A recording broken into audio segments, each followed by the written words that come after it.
তো এখানে ছোট ছোট বাচ্চারা দোকান দিয়েছে বাজি বোমের, কিন্তু কালেকশন বেশি নেই, সীমিত কালেকশন। বম বিক্রি হচ্ছে একটা কিনলে দুটো ফ্রি, কিন্তু দোকানদার বলছে যে একটা কিনলে একটাই দেবে, দুটো দেবে না। আচ্ছা, এখানে সেলে লেখা আছে যে একটা কিনলে দুটো ফ্রি, কিন্তু দোকানদার দিতে চাইছে না। কি করা উচিত? বলছে একটা কিনলে একটাই। একটা কিনলে তিনটা ফ্রি। তোমার কালেকশনের দাম কোনটা কেমন একটু যদি বলতে। কোনটার দাম কেমন বল, কিনবো? 10 টাকা, 15 টাকা, আচ্ছা, ওটাও 10 টাকা। তারপর ওটা 30 টাকা। বিড়ি বম, समझ गया। লঙ্কা বাজি 30 টাকা, 35 টাকার মাল 30 টাকা। এটা 20 টাকা। আর বুড়ি বম এক প্যাকেট 50 টাকা। আর এই প্যাকেট 150 টাকা।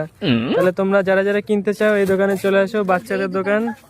আর এটার দাম, একটার দাম 10 টাকা। কেউ কিনছে না, কালকে থেকে বসে আছে দোকানে, কোনো কাস্টমার নেই।